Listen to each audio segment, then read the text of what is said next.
الله أكبر يا رب نباس يا ربي والله أنا يمونا كتير إنسى وجرا لكن دبيوان براتي إسنين جتة قاعد فما رئيس جنتا سنجلا أكاسي فكان هاتيكا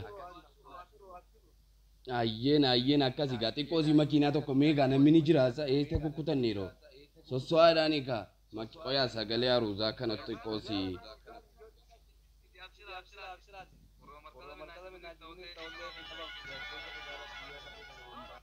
Allahu Akbar egaa namni waan jiru natti fakkaatan weessa kukkutaniiro jecha gaa makiinaan kaafatameera shufeerri hiqqeedhaadha eewwa sagantaa guyyaa irraa wajjin turtii gaarii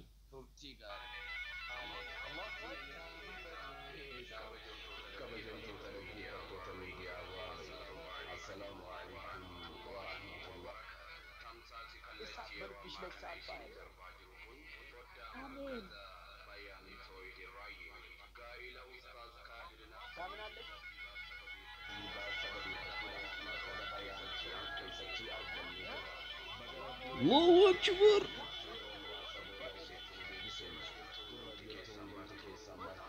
haala baruu barsiisuu dabalatee akkaataan jiruuf jireenya maal fakkaata isinii jecha egaa akkuma beekamu qophii guyyaa har'aa kanaaf kan ispoonsara nuuf ta'an Ustaaz Ikrimaa Naasiridha. Akkanuma isinii jecha gama ogummaa kaameeraatiin Tayyibaa Binti Baabaa karaa odiitara sagaleetiin immoo Fadiluddiin Shifaatiin kan nu wajjin turu. Oduulee guyyaa har'aa kana keessaa yookiin madda biraatti guuttachuudhaan kan isinii wajjin turu an Piroofeesar Nantuqinaatiin. Qophii afaan Amaariffaatiin immoo kan isinii wajjin turtu gaazexeessituu Zaaraa Muhammad Amiini. Egaa akkuma amala keenyaatti gama oduutti isin dabarsuun dura nashiidaa ce'umsaa takka dhaggeeffannee kan walitti deebinu ta'a. Hanga qophii oduutiin walitti deebinu nashiidaa ce'umsaa kanaa wajjin turtii gaarii. Ilaahiin haa galatoomuu hawwii isiniif dhugoomse guyyaa hawwaa fi turtanii ijaanin isin agarsiise jaalala wajjin unadha argadha waan lubbuu feetuun khaalidii fi zabiibaanii jiruun ta'e sanaa urgoytu jaalalaan wajjin unadha argadha waan lubbuu feetuun khaalidii fi zabiibaanii jiruun ta'e sanaa urgoytu walitti deebineera. Egaa gama oduutiin kan isinii wajjin turu an Piroofeesar Nantuqinaatiin amma kallattumaan gama oduutti kanan isin dabarsu ta'a. Hundeessaa fi barsiisaan markaza bayaanu toohidii hanga yoomiin qophaa jiraadha jechuudhaan guyyaa har'aa kana sirna gaa'ilaa isaanii gaggeeffatanii.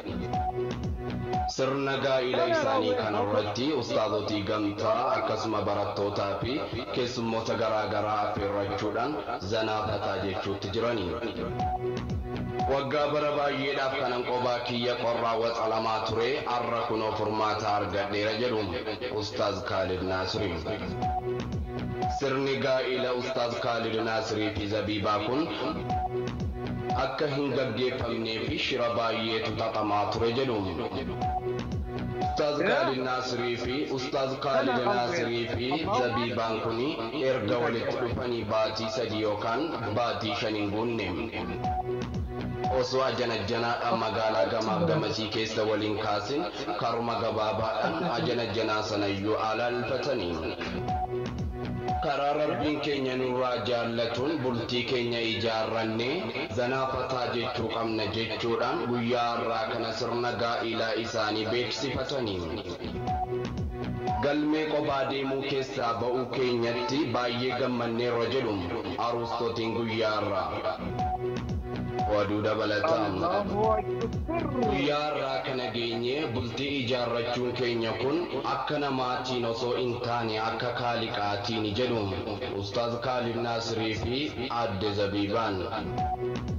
Aruustittiin guyyaa har'aa kun Zabiibaan akka jettetti nuti kan nuti wal jaallanne karaa diiniiti kanaafuu eenyunu addaan nu baasuu hin danda'u dhugaan wal jaallanne sirna gaa'ilaa kanatti waliin seenne malee dirqamni gidduu keenya hin jiru jechuun dubbatti. Qoosaa takka isin hin geenyam.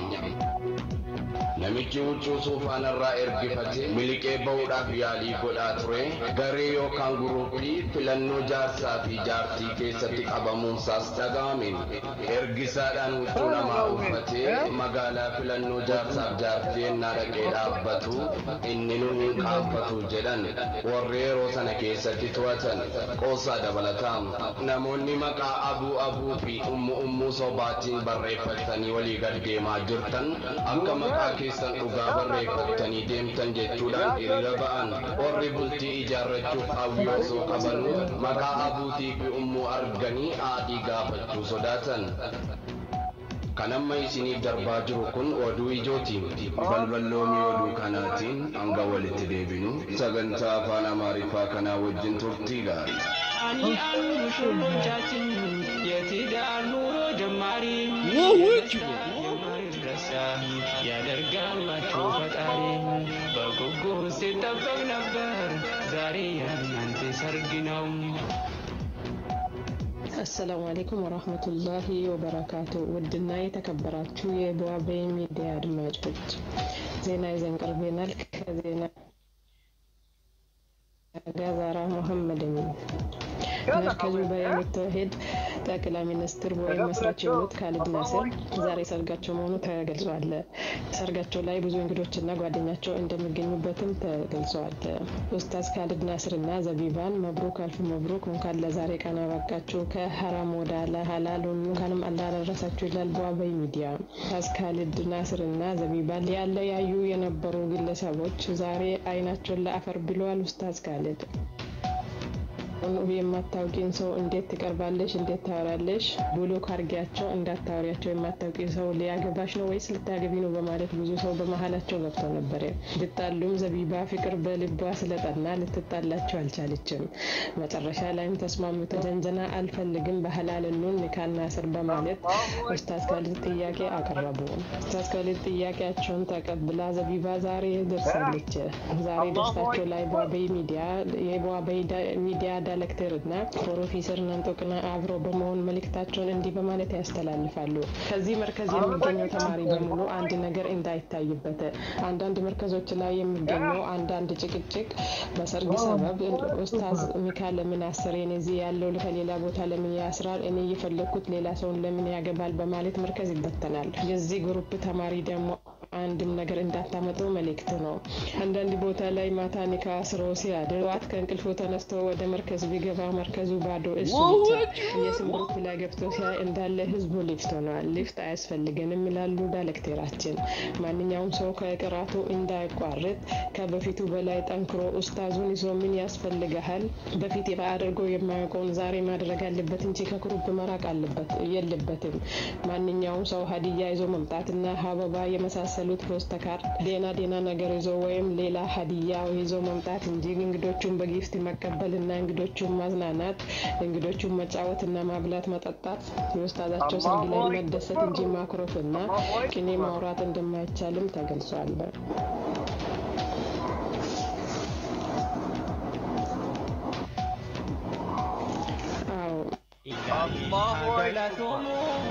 kabajamtoota dhaggeeffattoota keenyam balballoomii oduu armaan oliitti isinii dhiyaatiin kan isinii wajjin turum anumam hanga xumura qophii keenyaattiin nu wajjin turaan affeerraa keenya galamaatiin.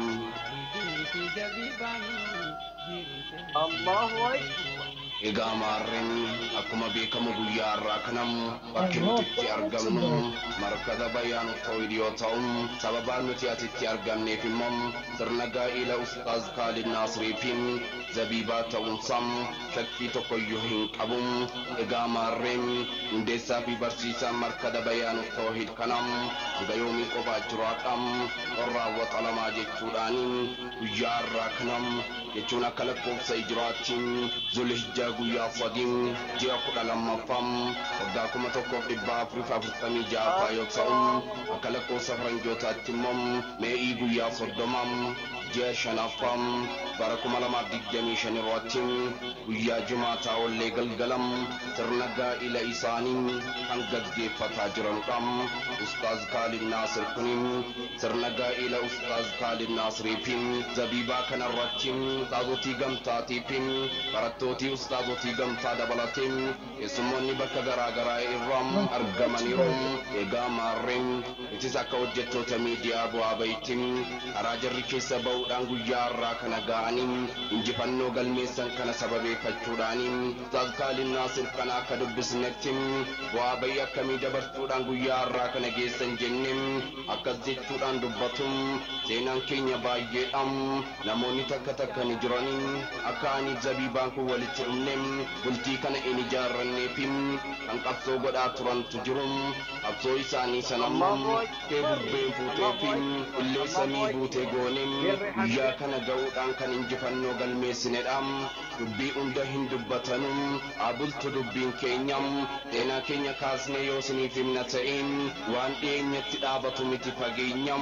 eegaa tole dubbiin kan nuti odeeffanne keessatti namoonni takka hiriyaa kiyyasa ta'u hiriyaa isin akkasuma namoonni bakka biraa naman beekne wajjin bultii dhiisii akkamiin haasoftam bilookiidhaan ofirraa gaggeessin nama biraa barbaajitii wajjin jiraadhu jechuudhaan kan zabiibaa kana gorsaa turanii jecha namaa fi gocha namaa kana sababeeffachuudhaan kan duraan dhiyeenya turte gama fageenyaatti imala si'achi fageeffattee turte haaluma kanaa wajjiniin immoo xiiqiitti nama kaasam anis hawwii namaa kana fashaleessin Ustaaz Kaalid Naasir kana wajjiniin bultii kiyya tolfadhe zanaafataa jechuu qaba jechuudhaan murtee keessa deebiin qabne ofitti murteessite bifti jaalalaa kataate zabiibaan kun Ustaaz Kaalid Naasir kunis jabaa biyyi abdatu qabsoo fedhe yoo seene duubatti hin deebi'u fuulduratti malee akkamitti akkas jechuu dandeesse yoonaan jettan immoo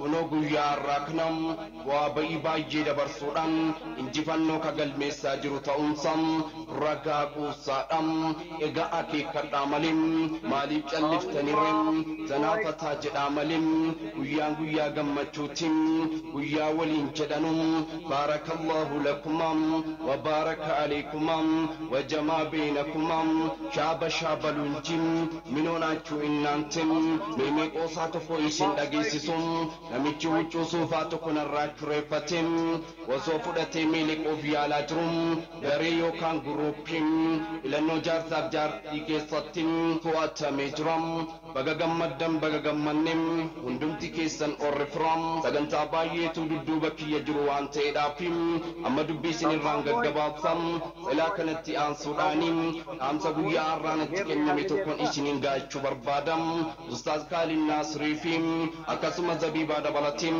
amiirootii fi koree barattoonni illee keessummoota guyyaa har'aa kana sirna gaa'ila kanarratti nuuf argaman hunduma isaaniitu anguddoof ijoolleen kan dhiiraa fi shamaran walumaa galattuun bakka keenya bu'uudhaan nuuf galateeffadhaan jedhanii turanii egaa nutis dhaamsa isaanirraa fuuchuudhaan kunoo isin geenye nuuf galatoomaa akkanatti dhuftanii nu bira dhaabbachuu keessaniif guddaa nuuf galatoomaa jazaan keessan jannatal firdoosin isiniif haa ta'u rabbii waan nutti jabaate maraanuu laaffise hawwii keenya galmaan nuuf aga'u egaa maarrem warri guyyaa irraa sirna gaa'ilaa ijaarratan qoraanuuf bulam lama ta'aa ciisam sadii ta'aa nuuf ka'am wajjin aarrii filadham ilmoo keessanii xaatii ergadham yaadaaf yaaddootin irraa haqabum mana keessattis haa ta'u wallaadhaa fi firam hundumayyuu waliif kabajam bultiin keessan bultii nagayam rabbiin isiniif haa taasisun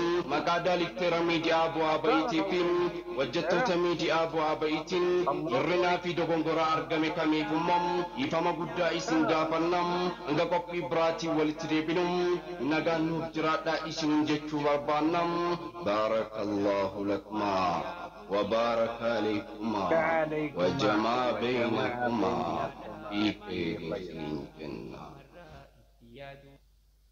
الله أكبر.